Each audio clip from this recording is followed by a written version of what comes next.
Lu siapa, lu pinter, gua nggak butuh. Yang gua butuh keteladanan lu. Iya. Yang gua butuh omongan lu sama nggak? Otentik ya. Iya, sama nggak sama tindakan lu. Teorinya tahu, Iya. deket dengan Yesus. Begitu orang yang murid kan kecurigaan banyak. Ada karena Iya. pemuritan. Iya. Di gereja itu yang datang orang Kristen bukan? Kristen. Nah kalau nggak ada pemuritan berarti gerejanya gimana?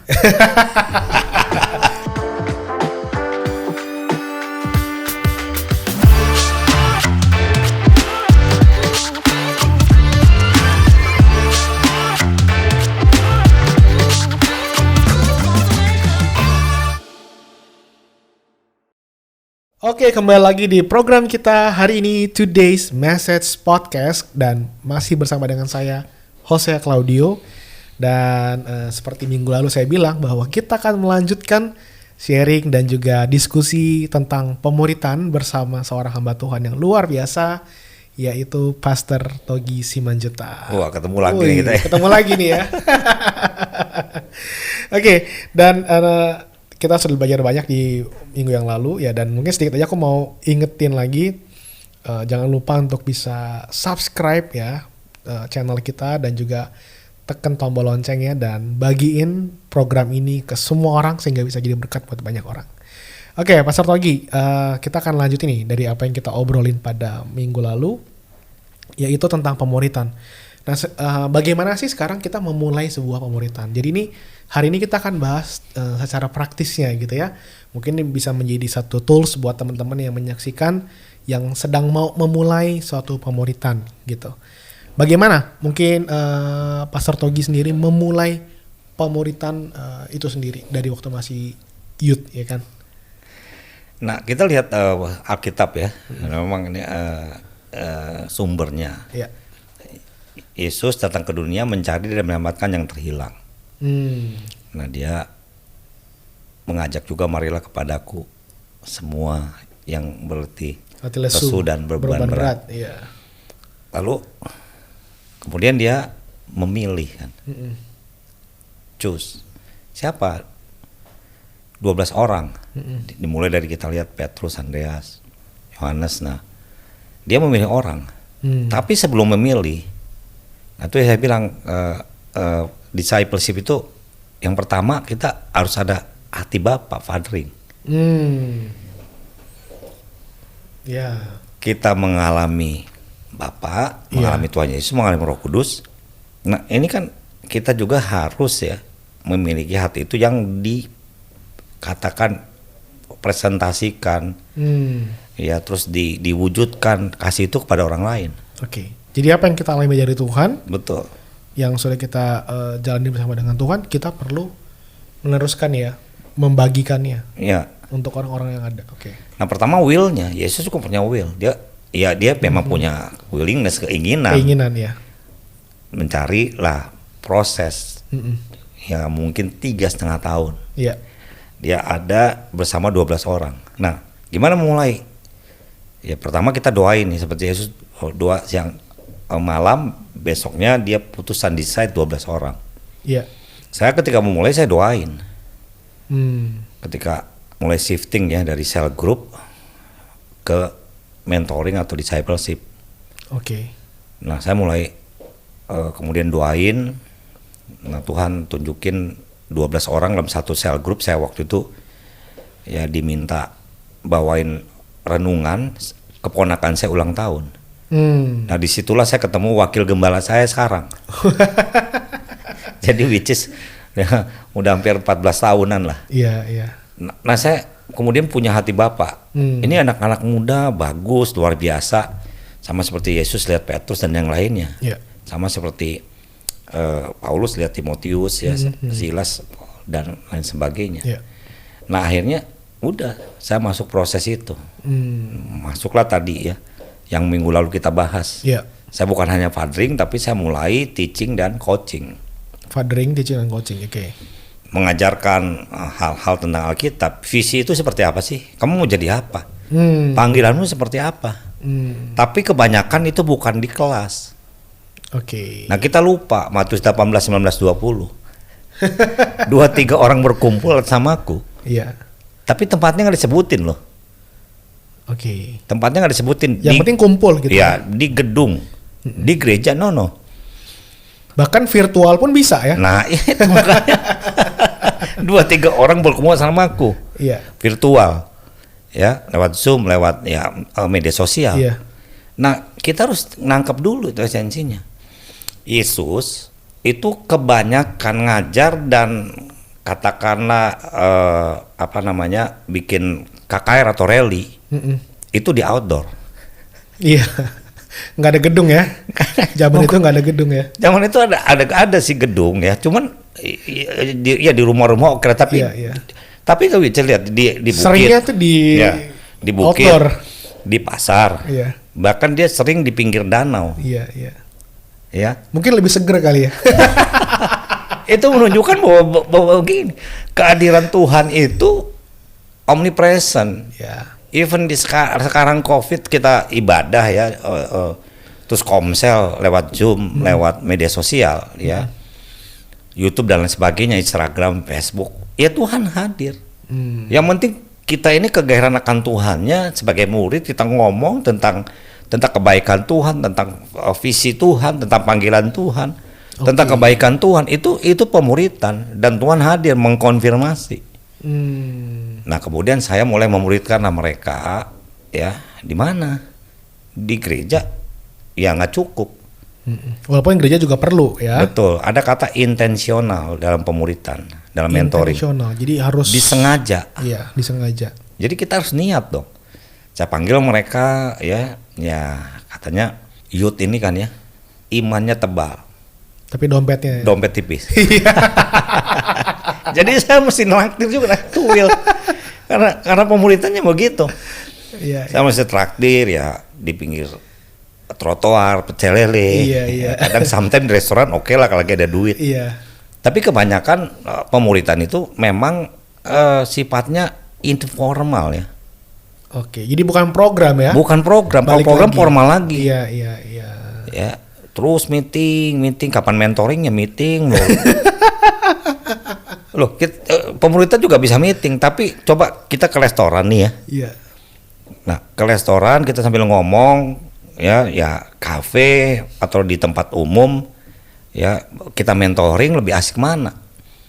Apalagi anak muda lebih cepet nangkep ya. Iya. Anak muda sekarang isometer, lu siapa, lu pinter, gua nggak butuh. Yang gua butuh keteladanan lu. Iya. Yang gua butuh omongan lu sama nggak? Otentik ya? Iya, sama nggak sama tindakan lu? Ya, karena udah terlalu banyak ini banyak pemimpin dunia malah kan udah nggak sama gitu, hanya obral. Kosong.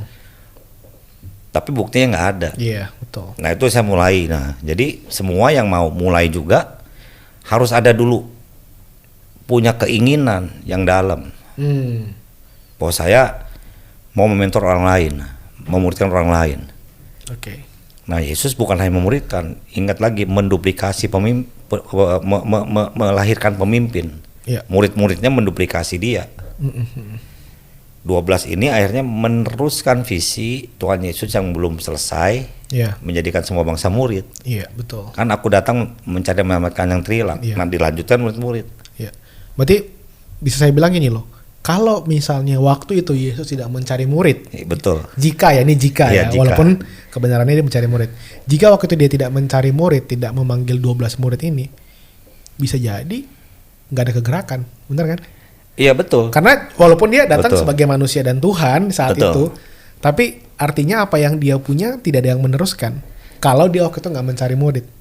Tapi karena Yesus melakukan hal ini, itu yang membuat apa yang menjadi visi yang ada daripada Yesus yang diteruskan oleh para muridnya, sehingga kegerakan terjadi bahkan sampai lahirnya gereja-gereja gitu. Nah, ini menarik nih. Ini menarik. Iya. Di buku saya ngomong apa sih Kristianos? Lahirnya dari mana? Tentunya ada story yang begitu panjang. Tapi ya secara sederhananya Yesus mau memuridkan 12 orang. 12 orang tersebar kan? Iya. Oke. Nah, kata Kristen lahir di mana nih? Itu di Antioquia. Antioquia, betul. Nah, gimana sejarahnya? Nah, ini penting nih. Saulus become Paulus. Iya. Jadi murid. Nah, murid-murid, nah even murid-murid ini nggak mau memuridkan Saulus yang baru bertobat ini. Nah jenis ini banyak di gereja sekarang. Teorinya tahu, Jenis Saulus ya. Teorinya bukan jenis murid Yesus. Oh, jenis murid Yesus ya, sorry. Teorinya tahu, Iya. deket dengan Yesus. Begitu orang ada yang murid kan kecurigaan banyak. Iya. Saulus baru bertobat, Betul. takutnya dia mata-mata. Stefanus baru dibunuh atas persetujuan Saulus. Iya. Murid-murid takut. Iya. Barnabas ini tokoh yang gak pernah dan jarang dikhotbahkan karena gak menarik.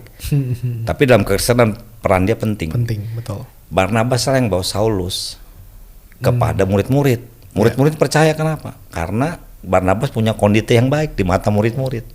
Hasil penjualan dadangnya diberikan untuk pekerjaan misi kepada murid-murid.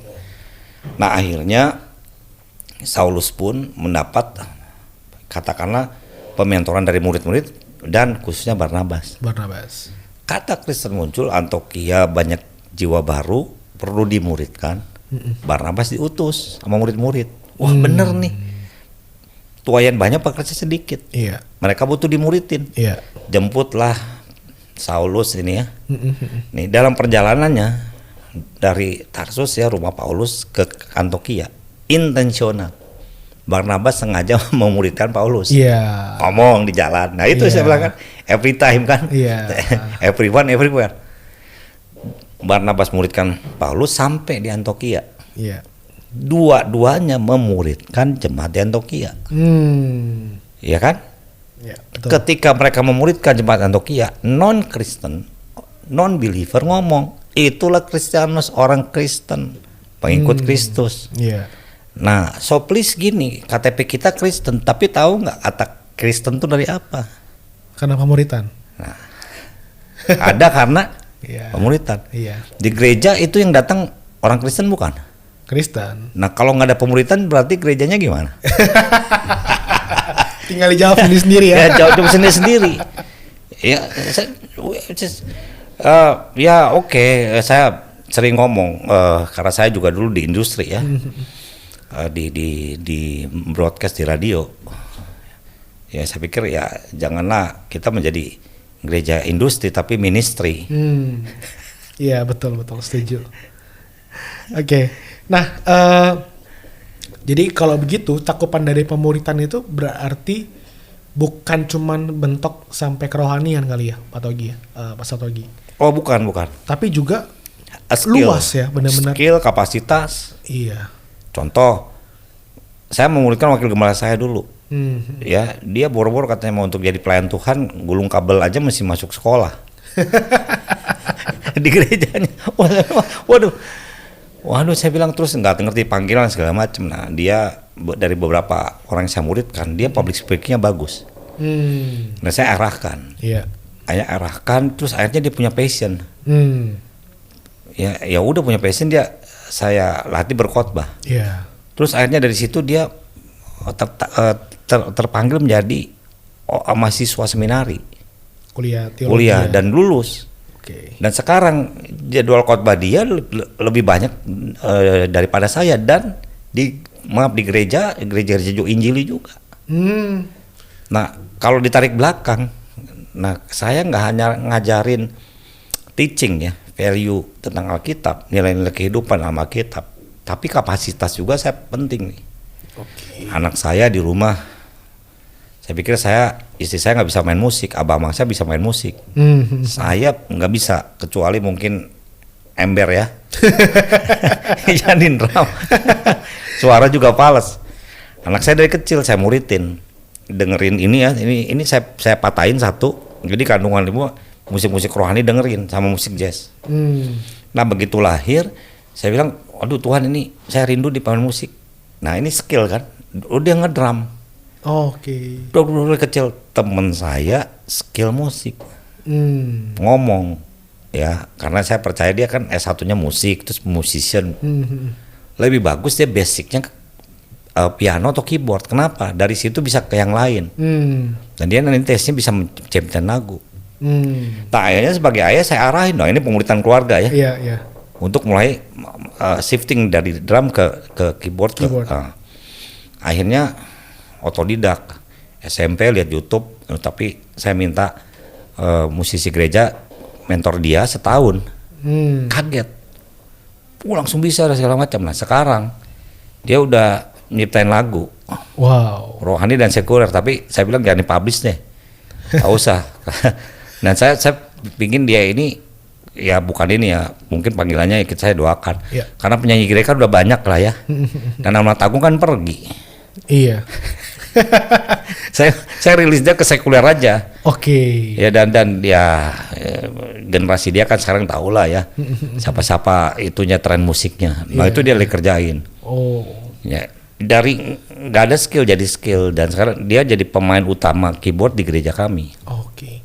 Jadi memang dalam pemuritan ini walaupun secara values Alkitab juga penting, tapi juga bagaimana kita sebagai pemurid harus juga bisa mengembangkan skill capacity dari orang-orang yang kita muridkan ini. Betul. Termasuk juga mungkin dalam hal hubungan ya. Karena Ya. banyak orang saat ini kan karena dalam pernikahan, dalam pacaran gitu-gitu kan penting juga ya. Nah, itu yang saya sebut semua aspek kehidupan. Wakil gembala saya ya nanti bolehlah nanti podcast ketika Siap. menemukan seorang wanita, terus kok kayaknya saya sama istri gimana? Wah, doa dulu deh begini, kita doa. Ya ternyata memang bener gitu loh. Dan akhirnya dia memutuskan putus sama wanita ini dan menemukan wanita lain, sekarang jadi istrinya. Oke. Dan memang saya pikir semualah, bukan kita mau ngatur ya. Iya. Nanti bagiannya nanti love, dating and sex Waduh, ini mantap satu nih. lah. Karena saya juga pengalaman sama istri kan, Iya, audible. Cuman maksudnya semua aspek, bukan kita mau ngatur, tapi ya itu tadi. Pemuritan harus membuat ya someone ya yang kita mentor itu seseorang kita bawa dari titik 1 ke titik 10. Iya. Harus semakin meningkat dan semua aspek hidupnya harus berhasil. Oke. Nah, Mas Tantogi gimana nih supaya kan kadang-kadang kita tahu nih kita mau muridkan, kita mau semua aspek kita mau menolong mereka, tapi seringkali kan juga ada kendala ya, ada orang-orang yang merasa ketika mereka dimuridkan tuh nggak mau terlalu diatur hidupnya gitu kan ya. Nah, kita sebagai pemurid tuh bagaimana bisa menghadapi murid-murid yang seperti ini? Ya makanya Yesus juga punya Yudas kan. Ya itu pemuritan untuk alamiah. Alamiah ya. Setelah jalan kita akan tahu. Iya. Ya, kita akan tahu. Ini kalau saya ini berhenti dulu, jeda dulu, atau sama sekali harus berhenti. Tarik ulur ya. Ya karena ya itu tadi, kita sebelum jadi pemimpin yang baik harus jadi pengikut yang baik. Ya, setuju.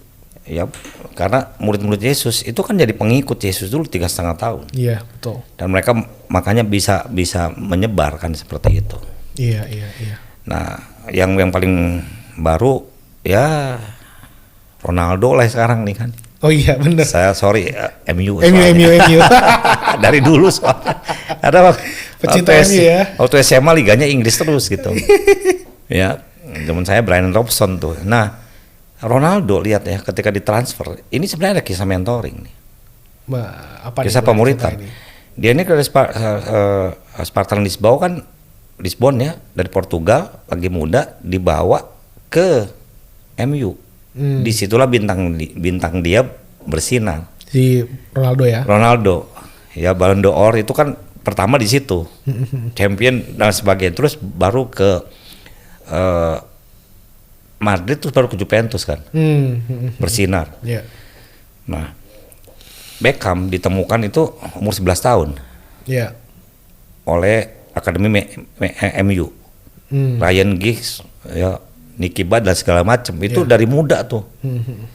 Nah, Beckham bahkan bilang si Alex Ferguson ini bukan hanya coach, pelatih, tapi bapak. Wah, ya. Ketika Ronaldo katanya, cepet banget nih ke MU, tadinya ke Manchester City atau ke tempat lain. Nah, di Instagramnya saya baca, dia ngomong puitis, lihat di Instagramnya, tapi diakhiri dengan ini semuanya karena untuk Alex Ferguson. Menurut saya, jadi artinya gini, Ronaldo bisa aja mendapat tawaran dengan uang yang lebih begitu besar, hebat. ya. Tapi dia mau menunjukkan bahwa semua itu karena hubungan. Dia nggak akan melupakan ya jasa si mentornya Alex Ferguson yang telah membimbingnya menjadi bintang. Oke. Dan kalau mentornya ini meminta, Dia mau memberikan dia dirinya. memberikan karena ya ini hubungan. Iya. Ya saya banyak bisa cerita lah siapa John Legend ya sebelumnya itu kan dimentor sama Usher. Iya. Ya, Justin Bieber ya menemukan juga Usher. Nah ini di dunia sebenarnya pementoran udah banyak terjadi. Ya gereja maksud saya jangan kalah nih. Iya. Dunia sport, dunia desain, dunia musik. Iya. Wah udah menemukan patron yang luar biasa. Bela diri kita tahu IP Man. Iya. Kalau nggak ada Bruce Lee ini nggak Bruce di Lee, mentor. iya. Ini maaf ya kalau yang lain kan ya hanya meneruskan. Bruce Lee buka jalan untuk Jackie Chan, Jet Li, Sammo Hung, ya Joe Jenva itu bisa ke Hollywood diterima film-film silat Hong Kong diterima. Kenapa? Bruce Lee membuktikan bahwa film silat Hong Kong ya yang namanya Wing Chun itu Wing Chun. bisa diterima di Hollywood. Iya. Dan semua Hollywood welcome untuk film-film bela diri Hong Kong ya, atau China. Siapa di belakang itu? IP Man. Iya, yang membimbing Bruce Lee ya. Yang Bruce Lee. Iya. Nah, maksud saya gini, sebenarnya mereka itu belajar dari, maaf nih, ya di Alkitab sini Tuhan Yesus. Semua teori udah ada. Iya. Ya, tapi maksudnya kalau dunia aja melakukan itu, terus gereja enggak, Bahaya nih. saya pikir Ada yang salah ya, ada yang kurang ada pas. orang nanya, Pak, kenapa sih gereja lama di lockdown? Menurut saya, ya mungkin aja kalau Tuhan bisa bergumam ya, daripada gak ada dampaknya lockdown dulu lah sementara, supaya balik lagi ke esensi. Oke, berarti dengan demikian satu keberhasilan gereja yang sebenarnya adalah bukan performance yang bagus, bukan dari event yang kita buat baik, tapi justru dari kualitas murid yang dihasilkan, betul ya? Nah, saya lihat gini, event performa penting nggak? Penting. Tapi itu hanya untuk membawa orang. Oke, pintu. Ya oke door ya. Dan jangan lupa itu juga membawa orang untuk semua orang berjumpa dengan Tuhan. Iya. Oke. Kita worship hari Minggu berjumpa dengan Tuhan. Tapi setelahnya harus ada follow up dong. Disitulah pemuritan dilakukan ya. Harus ada follow up-nya. Kalau nggak ada follow up ya udah. Akhirnya lagi ke program. Iya. Ya contoh Natal, perayaan, panitia sekian, bidang ini, wardrobe-nya apa segala macam, di mana sewa, ya. Tapi udah panitianya berantem, dananya keluar banyak, jiwanya nggak ada. Nah ini bukan gereja pemuritan nih. Iya. Gereja pemuritan Komsel bergerak bawa jiwa, bukan soal gedungnya. Mereka disuruh bergerak dalam pemuritan. Amanat agung. Mereka bawa jiwa, sungguh-sungguh dibawa ke Natal. Dan ketika Natal, program wah luar biasa, orang berjumpa dengan Tuhan. Dilawat. Setelah itu follow up, balikin lagi ke Komsel. Iya. Jiwa barunya. Betul. Itu baru benar. Yang sekarang kan, hebat banget ya, bintang tamunya. Apalagi door prize-nya motor. Wow. Ya udah ikut aja acara showbiz di acara sebelah begitu ya. Iya. Ya bukan itu dong ya. Iya betul. Jadi jangan sampai stop sampai di situ gitu ya. Betul. Walaupun kita boleh buat itu. Betul. Tapi harus dikembalikan lagi setelah itu adalah pemuritan yang harus dijalankan. Nah, berikutnya saya mau tanya seperti ini. Kira-kira apa yang menurut Pastor Togi membuat orang-orang itu malas dimuridkan? Jemaat malas dimuridkan. Apakah gembalanya yang kurang menarik, kurang seru gitu ya? Atau karena kurang diperhatikan, atau seperti apa gitu? Kan ada orang yang kadang begitu udah dibilang dimuridkan agak-agak anti gitu ya, kayak aduh malas gue ntar dia dikepoin hidupnya gitu kan. Nah kira-kira menurut pandangannya Pastor Togi gimana? Ya itu memang butuh waktu ya, proses. Karena pemuritan ini kan proses. Orang itu kan semuanya sekarang ini semuanya serba instan. Karena makanan juga instan. Iya. Ya. Apa-apa semua instan. Ini maaf ya di media sosial. Iya. Hanya orang begini-begini instan. Iya. Langsung tenar. Kalau di Alkitab kan enggak kan, proses semua. Nah ini yang orang nggak ngerti nih. Kenapa kita harus diproses dan harus jadi murid? Iya. Nah, diberikanlah education, info. Nah, makanya message hari Minggu di mimbar itu penting. Oke. Apalagi setelah COVID ini, message yang harus mengarahkan kepada mereka ini, ya kita ini harus siap. Misalnya karena kita gereja nggak boleh dikalahkan oleh keadaan, tapi harus mengalahkan keadaan. Iya. Lo lihat, ya contoh Daud ketika mau dikejar dibunuh, Iya. dia melahirkan 3/4 kita Mazmur. Iya. Kita lagi santai-santai, lagi nyaman, nggak ngelarin apa-apa. Oke. Itu message itu harus disampaikan. Jadi orang, oh iya bener. Jadi message yang mempersiapkan orang untuk menghadapi masa-masa yang berat. Masa-masa yang berat, dan dia itu harus ujungnya harus dewasa seperti Kristus. Harus sama seperti Kristus. Iya. Nah, message-nya harus disampaikan. Oke. Dan ya pemuritan juga harus dibilang, ini kita bukan kepo dan segala macam. Inilah gaya hidup sebenarnya. Kerajaan Allah. Yeah. The kingdom of God itu ya ngomong discipleship. Iya. Ya itu tadi, kapanpun dimanapun. Anywhere, every time. Everyone ya. Everyone. Oke. Nah, berarti kalau begitu, kalau kita bilang soal pemuritan, kan nggak bisa cuma mengandalkan gembala utama, tapi berarti perlu ada dibangkitkannya para pemimpin di bawah ini, termasuk tadi kita sudah bahas soal pemimpin komsel, betul ya. Jadi berarti secara teknisnya dalam pemuritan ini harus mulai dipersiapkan, ada pemimpin-pemimpin yang bersama gembala untuk memuridkan, begitu ya Pastor Togi ya? Betul. Nah, makanya saya encourage gembala nangkap dulu. Nah, saya bersyukur ya di tempat ini ya. Gembala nangkep, wah iya. Semangat turun ke bawah. Iya. Nah, ke bawah kan turun lagi ke bawah. Dan jangan lupa ya, itu tadi menduplikasi visi, melahirkan pemimpin. Itu dimulai dari atas. Yesus cukup 12 orang 3,5 tahun, dan lahirnya itu tadi kekristenan, Kristianos, kegerakan itu. Dan ini menurut saya sangat luar biasa ya. Dari 12 orang lahirlah pemimpin-pemimpin sampai sekarang, kekristenan tetap ada. Kalau dari pengalaman Pastor Togi sendiri, apa sih kendalanya yang pernah dialami? Ini secara experience pribadi gitu ya, dalam pemuritan itu apa? Ya, saya encourage gini, kita jangan undur, harus tekun aja. Oke. Kendalanya gini, ketika kita lihat orang kok dimuridkan tanpa mundur, menjauh, nggak apa-apa.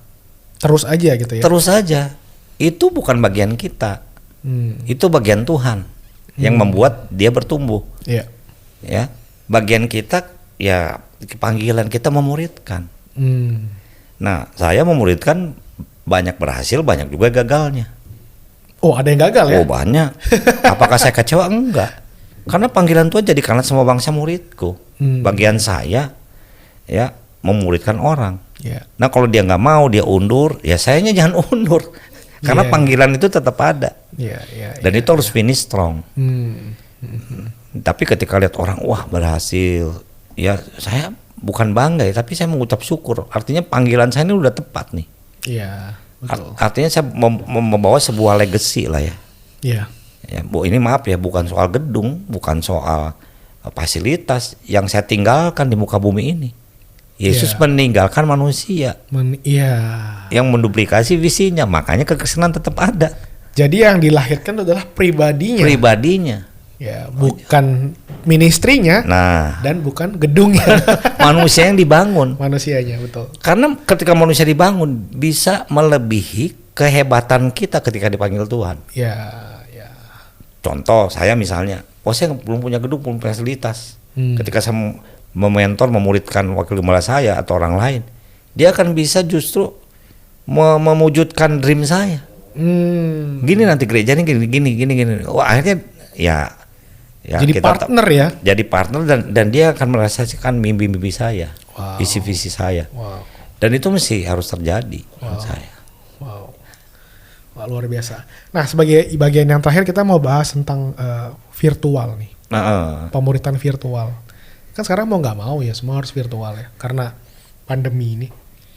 Jadi kalau menurut Pastor Togi sendiri gimana sih menyikapi apakah oke kalau sekarang ini kita terus menjalankan discipleship ini secara virtual? Tadi kan sudah dibahas ya, yang penting 2-3 orang berkumpul gitu. Iya. Nah sekarang berkumpulnya di sini nih, online gitu kan. Nah, saya ambil resources saya tentunya kalau membahas apapun Alkitab. Iya. Nah, kita lihat dulu Alkitab kita kan apa tuh? Cetak kan. Nah, kita belajar komunikasi. Iya. Dan salah satu virtual itu kan media visual. Media visual, betul. Ya sama aja kan. Nah, Paulus menuliskan setengah kitab perjanjian baru, hampir setengahnya. Itu kan melalui media cetak. Ya. Bedanya cuma satu media cetak, ini media. Nah, dulu belum ada ini. Iya. Kalau Paulus ada ini pasti ini. Kenapa? Pasti dia dari usah pusing-pusing langsung. Iya. Dalam rangka apa? Memuridkan jemaat. Iya. Ya, surat untuk jemaat di Tesalonika. Itulah pemuritan. Zaman dulu belum ada aplikasi begini. Orang Mark juga belum lahir kan. Belum ada WhatsApp, belum ada Facebook, belum ada. Medianya itu. Tapi itu menggambarkan bahwa kita come on, Allah itu omnipresent. Yang menyebabkan Allah hadir adalah kegairan kita mencari Dia. Iya. Dengan segenap hati, jiwa, ya kan? Dengan segenap pikiran kita. Berarti dengan demikian sebenarnya nggak masalah ya kita melakukan dengan ini pun bisa. Nggak ada masalah. Karena itu tadi paradigma kita harus kita nih murid nih. Kapanpun dimanapun ditempatkan. Yeah. Which is maaf ya, ketika kita ditugaskan di hutan misalnya, kita harus mengawasi hutan kan ada kan. Teman saya dulu harus mengawasi hutan keliling. Mana ada asik? Nggak ada. Maaf, the church nggak ada. Iya. Terus gimana dong? Dia punya sebuah ministry yang ditinggalkan dari Jakarta. Ya tetap aja. Dia jadi murid muji menyembah Tuhan, so. Iya. Walaupun misalnya ya nanti ada ular, ada singa yang dia temuin, ada harimau. Tapi karena para dibaca murid ya dia bisa lakukan dimanapun kapanpun ya berdoa memuji Tuhan, berkumpul dalam kapasitas pemuritan. Oke. Berarti kalau misalnya nih pandangan Pastor Togi gimana dengan orang-orang yang merasa bosen nih sekarang nih pemuritan kok online sih gitu kan ya, kan ada ya beberapa orang yang masa cuma lihat YouTube nih. Nah kalau menurut Pastor Togi gimana sih sebenarnya tuh kenapa ya orang-orang, apa emang udah capek atau ada yang salah nih gitu? Saya pertama kita itu tadi ya pola pikir kita ya. Apa bedanya nelayan sama peselancar? Sama-sama menghadapi gelombang kan? Iya. Tapi yang satu takut gelombang gede. Yang satu malah seneng ya? Yang satu malah cari. Iya. Kenapa? Dia mengendalikan gelombang. Dia nggak takut gelombang. Iya. Ya kita sebagai murid harusnya keadaan apapun kita yang menentukan keadaan itu, mengendalikan keadaan. Which is ketika kita beribadah secara virtual pun, karena kita murid ya antusias aja. Jadi nggak dibatasi karena nggak ada AC yang dingin atau gedung gereja nggak gitu ada, ya? karena ya itu tadi terfokus itu. Nah saya ya kesananya gereja harus bisa mensinergi antara digital ya, katakanlah digitalisasi ini dengan semua kegiatan rohaninya, ibadah, komsel, seminar, talk show, dan kita lagi podcast, apapun itu, ya. Dan kita harus melihat di situ Roh Kudus juga hadir. Nah orang salah selama ini, yang menginsapkan itu bukan pengkhotbah kok. Lebih Roh Kudus. Roh Kudus di Alkitab, yang menginsapkan itu Roh Tuhan. Iya. Dan Roh Tuhan tuh hadir. Ini maaf ya. Iya. Banyak pelayanan termasuk Pastor Leonardo kan, saya waktu minta podcast dia, kenapa? Nggak berjumpa orang sakit COVID bisa disembuhkan. Wow. Karena bukan Pastor Leonardonya, kontennya yang diurapi dan Roh Kudus menggerakkan, dia akhirnya bisa sembuh. Iya. Nah jangan berpikir online bos loh, karena kita paradigmanya ini berpikir loh, ya gereja tuh ini gedung. Nah walaupun nanti udah onsite, ya kita bisa berkumpul ya sebagai satu persaudaraan. Itu juga oke, itu bagus. Itu gitu oke. Tapi jangan lupa kita harus memanfaatkan digital media ini supaya makin banyak. Ketika mungkin podcast ini ada nih, maaf ya kalau mungkin ada sebuah katakanlah persekutuan ya, saudara seiman di Alaska. Iya. Ada manusia dan bisa menjangkau, Roh Kudus menjangkau mereka. Betul banget. Jadi spiritnya, Roh Kudusnya, bukan kitanya. Iya. Kita ini dipakai alat oleh Tuhan, digerakkan. Ya supaya apa yang kita sampaikan ini nanti yang Roh Kudus yang menggerakkan. Iya. Nah kalau dengan seperti itu kita ngerti, nggak ada males-malesan dong. Iya. Ya kita melakukan sesuatu, beribadah ya lewat Online. konten seperti ini online. Ya Roh Kudus bisa hadir. Saya pernah mengkonselingin orang mau bunuh diri ya, even lewat inbox di semua media sosial. Saya punya media sosial, tiba-tiba inbox. Terus mau konseling, ini saya nggak tahu orangnya siapa dan sebagainya, tinggal di luar negeri. Ya, kenapa? Dia lihat tulisan saya itu bener, kayaknya bener. Apa yang note saya di media sosial itu bener. Saya ngalamin loh. Kenapa pastor nggak bisa kecewa begini? Saya ngomong, ya pengampunan itu Tuhan yang mau. Iya. Ya kita nggak pusingin orang bersalah segimanapun karena Tuhan mampu kita. Dia bisa rilis. Wow. Boleh nggak doain saya? Loh saya belum kenal apa semua. Akhirnya lewat media sosial itu. Iya. Teleponan. Iya. Dan dia nangis. Ya udah. Nah ini siapa? Apakah media sosial? No. Roh Kudusnya. Apakah saya? Roh Kudusnya. Nah saya encourage kita semua ya, kalaupun kita beribadah, percayalah, semangat, Roh Kudus ada kok. Gitu. Jadi bukan sistemnya ya, bukan teknologinya, tapi it's all about Holy Spirit. Holy Spirit. Jadi mau on-site, mau online, pokoknya yang penting selama kita ada Roh Kudus, maka Dia yang akan membukakan, menginsyafkan apa ya. Setuju. Pokoknya semua itu akan diilhamkan ya, oleh Roh Kudus itu sendiri. Betul. Oke, wow, keren banget ya Pastor Togi nih.